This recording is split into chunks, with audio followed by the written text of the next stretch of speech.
Ok, ok, dans la suite des choses qui peuvent se manifester lorsque quelqu'un commet la sorcellerie sur vous, nous avons les tics, les transpirations que d'autres, ou que peut-être le sorcier, comment dire, émet en toi. Comment dire, tu peux porter la maladie d'un sorcier, ou bien peut-être son corps, parce que si peut-être il est malade, tu peux peut-être mourir à sa place. Tu peux être victime comment dire, d'épilepsie. Ouais, un peu souvent, il y a certains vieux, on dit que ouais, il a mis son corps dans un enfant. Donc, il vole ouais, ta jeunesse et il te donne la vieillesse. Alors, bon, il y a les cheveux qui tombent, genre calvitie, c'est soit un signe de sorcellerie. Bon, ça, tu peux ne pas grandir, c'est que le sorcier peut arrêter ta croissance.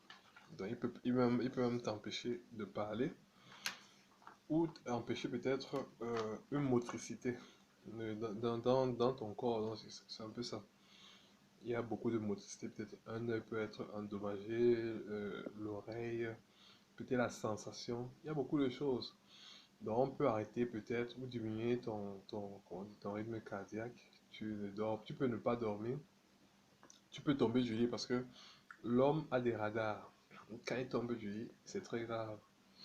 Donc, tu peux parler seul, tu entends des voix. Donc, là, c'est la plupart des gens qui sont devenus fous, ça veut dire qu'on appelle fou, parce que le fou n'est pas toujours fou. En fait, des malades mentaux. Donc, les gens qui sont capables comment dire, de se déshabiller, parce qu'ils en ont marre. La plupart des temps, c'est parce qu'ils en ont marre. Et souvent, c'est un phénomène très naturel. Tu rentres à l'état où tu ne sais rien. C'est-à-dire que tu deviens un peu comme Adam et Ève. C'est vraiment pas très fort, mais ça fait mal. Ça dérange. C'est un truc pas normal. C'est une douleur extrême. C'est comme si on te frappe le cerveau. Et quand on te frappe le cerveau, parce que c'est des ondes très négatives qui ne permettent pas que tu puisses vivre. Que le mal peut te tuer. Donc, c'est un mécanisme. euh, dans ta tête, ça brûle.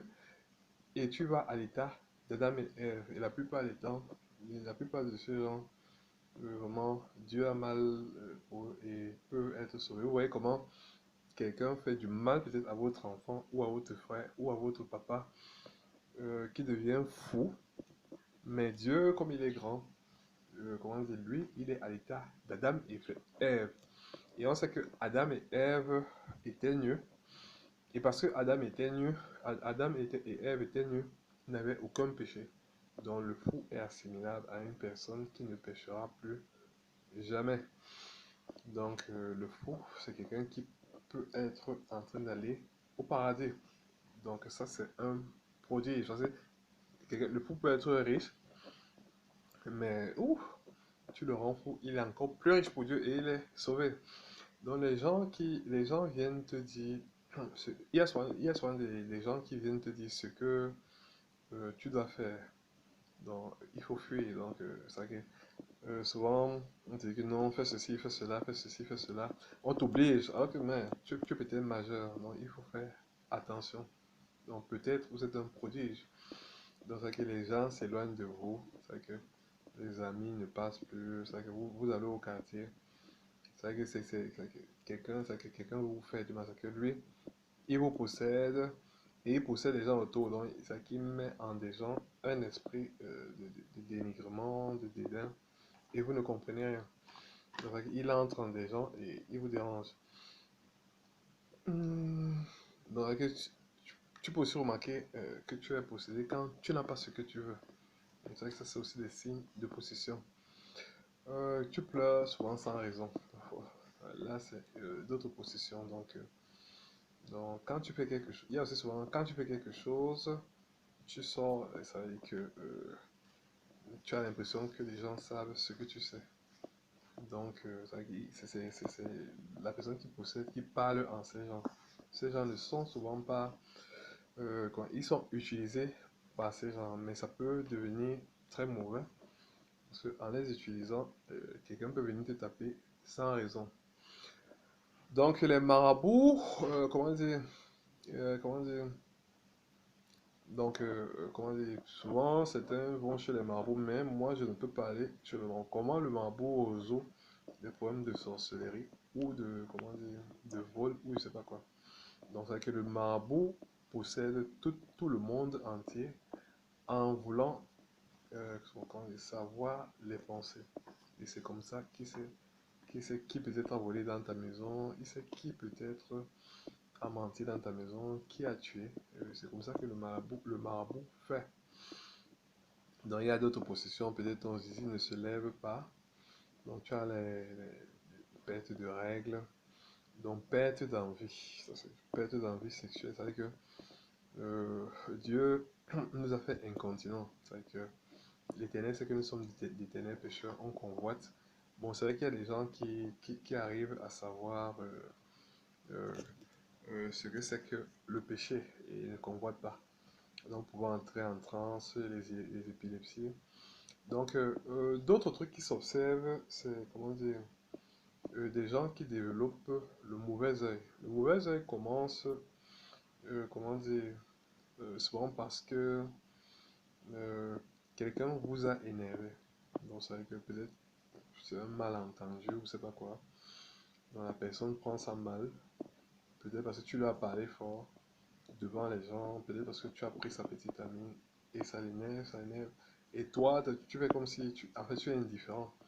Donc ça l'énerve au point où il commence à, comment dire, à développer comment dire, une sorte de septième sens. Parce que le sixième sens, c'est sentir que comment dire, quelqu'un peut te faire du mal.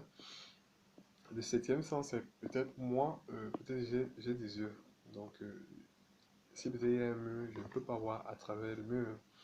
Mais comment dire, tellement vous êtes énervé, vous commencez à développer un sens très bizarre qui peut vous être préjudiciable toute la vie et qui peut être sans retour si vous ne vous exposez pas à la Bible. C'est-à-dire que vous mormonnez, vous sermonnez, vous fâchez, vous ressassez et comment dire, vous mettez à avoir des images, c'est-à-dire des images de la personne qui vous fait du mal.